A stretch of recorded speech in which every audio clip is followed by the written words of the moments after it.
guys. How are you? There you go. All right. Hello, How are doing well.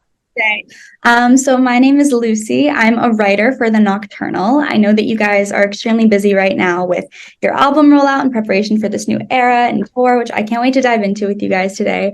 So thank you so much for taking the time to sit down with me. And yeah, so I'm just going to dive into it. So your upcoming and fourth album, may I add, your first album in over a decade. We are so excited. Another Life is being released on June 2nd. And I learned that you guys really did carry a lot of, massive creative control on this new record, especially compared to your older music and the Nickelodeon days. So especially as, it's being released underneath your own independent label, bought the rights, BTR. So yeah, I wanted to know, what was it like being involved in the creative process? And Oh my gosh, it sounds so funny when you say it like It's funny to hear a lot of those things. First album after a decade, it quite literally is another life for us. It was. That's the It point. was. Yeah. It was. I mean, it's hard to express how fluid everything was. We had. I think me and Kendall had started. We started in Vegas. I mean, we almost started writing 2 years ago for this album, which is also weird to say. So we've taken a lot of time and tried to figure out a sound and exactly what we wanted to say. We went through a lot of songs that didn't make it, so we really have given ourselves the time needed to create something that we're very proud of, and we pretty much put it together with ourselves and our close friends. I mean, there wasn't a whole lot of people jumping into this album. We made it very, very exclusive, and very private, and we wanted just to feel completely free in the studio. And I think all the songs and everything that we have on that album really shows. awesome. Yeah. And especially over the last few years, you guys have released other music such as, singles like Honey and Fall. How challenging was it to create a balance of making music that, stay true to like the original, like, Big Time Rush sound, but also while keeping it evolved and mature for this new album? I think we did I don't know if it was unconsciously or what, but I think we did a pretty good job at finding, I mean, it's like, what is Big Time Rush? If you really think about it musically, we've always done all sorts of different types of music. We've got R&B. I'm talking 10, 12 years ago, we had R&B and pop rock and emo sounding pop rock. And we've had like super pop. And so this album is a continuation of that. I think that's what, Big Time Rush has always been the four of us singing on a song, so we can pretty much do anything. That's And the this through album, line, that's but we the through all line. have different tastes. So Right. This album is a mixture of so many different types of music. We have songs that are like a nod to like R&B, and we have songs that are hyper pop, and it's just like influences that mean a lot to us. And Logan and I really crushed it, to be honest with you. Like, we spent a lot of time in the studio together. And then we also made time to make sessions like writing camps with everyone for everyone to be there. And we also nailed those writing camps. Those were super productive. Sometimes you can get together and it can be like you don't get anything good. But the last one in particular was in Big Bear, and we got 3 songs out of that, and like finished 4 others with the guys. So yeah, it's a labor of love, and you're hearing, I mean, you're hearing a lot of hours in the studio together, chipping away at it. That's what you're hearing when you hear this record. yeah, a lot of nods to the music that we grew up on.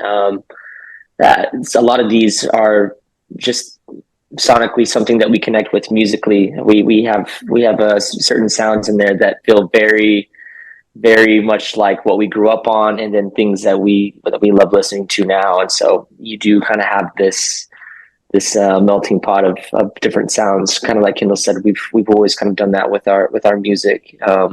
And yeah, I think the four of us are all very unique, and each song, the way that it was crafted, was very unique and wildly different from the last one you heard. And so I think people are going to be very excited about it. Yeah, I'm so excited to hear all this new music. Especially because as you guys were talking about, you all have different tastes of music. You all grew up on different types of music. So I wanted to know, I guess, kind of when it comes to choosing a best single or the best first release, I kind of wanted to know like what goes into, especially because it's been so long since having an album release, what goes into choosing the best songs for a single. It is tricky. Very The first song we put out coming back was called Like I See It, and that was the first song of the ones that we had written, like, as we were writing a lot over, I mean, of course the band came back, at a weird time, COVID, we were planning on coming back before we announced, obviously. So we were working on it. And we had done a lot of Zoom sessions, which actually one of those Zoom sessions ended up making it onto the album, believe it or not, 2 years later. So, which is pretty cool. The title track. Yeah, the title track. So interesting. I forgot about that. I know, which is crazy to think I was that in the actually car made it. on the way. Yeah, Logan was traveling for like a 2-hour road trip. Don't tell anyone he was driving. I was driving. It's okay. I wasn't holding my phone, but I was. No, he was driving and thinking of the song. But what was I getting to right there? Well, you were saying with that was the first song that felt like, oh, this is a Big Time Rush song. It feels natural, and it also feels like an evolution. It was like you said, it was tying into, when you think about it, we're trying to write something that ties into something that we didn't write. You know what I mean? That there's at least a through line of like, this sounds like it could be Big Time Rush if you're going off of Boyfriend, Until I Forget About You, and like the first album. We didn't write those songs. So we're trying to make something that feels familiar to something that we didn't do, and now we're making it new. So it is a balancing act, for sure. Yeah, and it felt right. We go a lot off of feeling. It felt right. We go a lot off of feeling, and I think that's how we've kind of crafted the other singles and things for this album. There's a lot of great songs actually that we have that didn't make the album, but it's really more of hey, does this feel right? And we tend to go with our intuition more often than not, because it usually serves us pretty well. Right. It's definitely tricky, trying to make that balance and making sure that it still sounds like you and it's true to like also what you want to put out, not just from the past as well. Right. Yeah. And so I guess obviously I do want to talk a little bit about your tour because that's coming up. So the Can't Get Enough tour obviously kicks off next month in Texas. And obviously, fans are so excited. Yeah, they're so excited to hear your new music, but also, of course, the classics and the fan favorites like Paralyzed and No Idea. So I guess, how do you go about creating a set list that engages fans and includes your new music, but also while tapping into, the nostalgia of older fan favorites as well? Well, this one has been tough. Maybe a little easier because we did have a massive tour last year, 45 dates, and played a lot of those songs that are some of the fan favorites and tracks that people haven't heard in quite some time. So I felt like it was easy to make a set list for this last run. Now this one becomes a little bit harder because you want to play your new music, but of course you have to still play favorites from the album, and picking those songs from the album, and also picking some of the B-sides that we still very much enjoy. So that, I think this one has been a little tougher, but I think that's the best part about continuing to do tours, is you get to think, oh, this would be great for this next tour. And so each one is very different. Even the look of the stage and the type of moments that we have are going to be very different from last year. So I think everyone who saw last year and then seeing this year, they're going to be pleasantly surprised. But I mean, it's tough. It's a balancing act. And I know that along with the music that we were making for this new album, we also very much think in the studio, what's this going to look like live? What's it going to sound like live? What's the story? And so, yeah, I think we do our best, but maybe Kendall, you have some other things. It is tough. I was just going to say that there's really similar to the how do you decide what to put out. We have no idea what we're doing. You know what I mean? We're just discovering it as we go. I mean, that's kind of like, that's the art of it. I mean, I don't think, of course, there's art that has a plan. Like I'm going to make this and this is going to be the thing. But I think all the greatest things in life are discovery, you know? And yeah, you got to play the hits.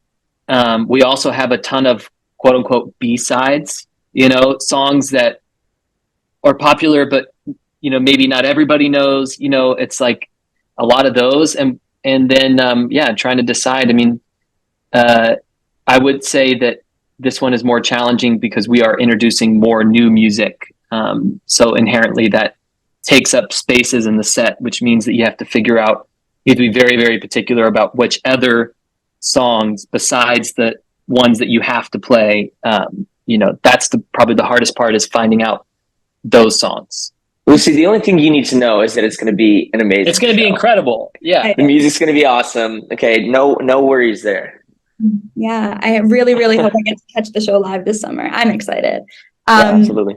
I'm sure it instilled confidence in you when I said we have no idea what we're doing. But, you know, I mean that in like a figurative sense. Yeah.